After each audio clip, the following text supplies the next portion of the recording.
Sumulat nga pala ako ng isang obra na pinamagatang Biyahe.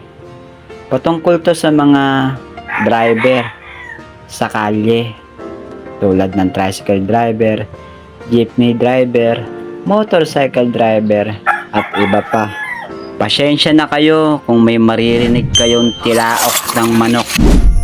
Isipin nyo na lang, sound effect ko yun.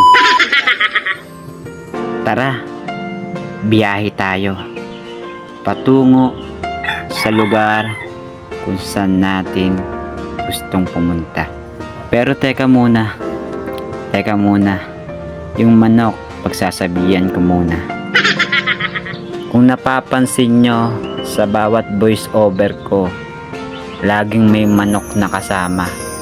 Alaga kasi yan ng papa ko. Kung pwede lang nga sanang katayin, kinatay ko na. Kaso hindi pwede. Kasi baka ako yung katayin ng papa ko. Seryoso. At bumalik na nga tayo sa aking kwento na pinamagatang Biyahe. Langit, lupa, impyerno. Biyaheng langit o biyaheng impyerno. Dahil sa kalsada, walang kasiguraduhan ang buhay mo. Pwede kang mapahamak o pwede kang madisgrasya sa isang pagkakamali mo lang o sa isang pagkakamali lang ng iba. Magiging kapalit nito ay ang buhay mo. Alam naman natin pare-pareho kaya nasa kalsada tayo dahil may kanya-kanya tayong obligasyon bilang tao o bilang isang empleyado na naghahanap buhay para lang sa pera at para lang mabuhay sa tamang paraan. Yung iba kasi nasa kalsada lang para lang gumawa ng masama, para lang magnakaw at para lang mandugas sa kapwa. Real talk para sa mga taong hindi patas. Kumain muna kayo ng patatas.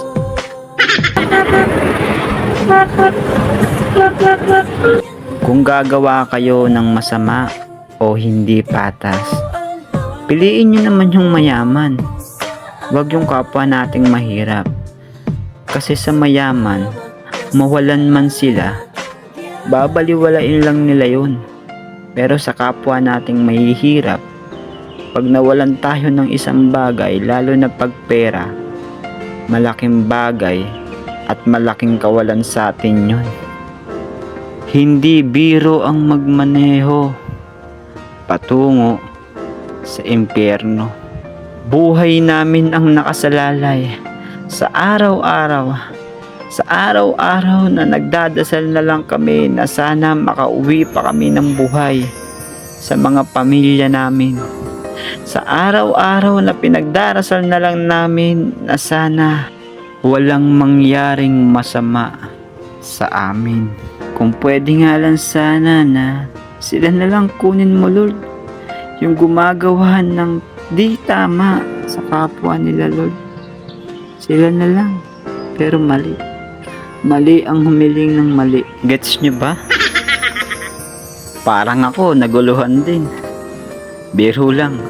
Masyado na tayong seryoso sa mga napagkakwentuhan natin.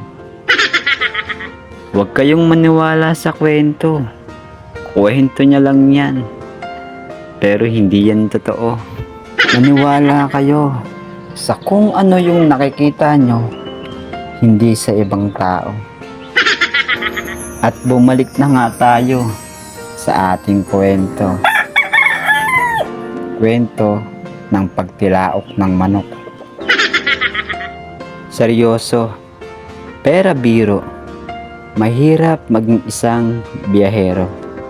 Dahil nakasalalay dito ang isa sa mga paa mo. Pwede kang maglaho sa isang pagkakamali mo. Bago nga po pala matapos ang kwentong ito, ako nga pala si Carlo aka Carl TV ang sumulat at gumawa ng obrang ito. Marami pong salamat sa mga nakinig at sa mga tagapakinig. Lagi po tayong mag-iingat at lagi po tayong magdasal at lagi po tayong magbaon ng mahabang pasyensya patungo sa paglalakbay para magkapera. Huwag natin pairalin ang init ng ulo. Magbigayan tayo kahit hindi pa Pasko. Darating din yung araw o yung balang araw na aasenso tayo.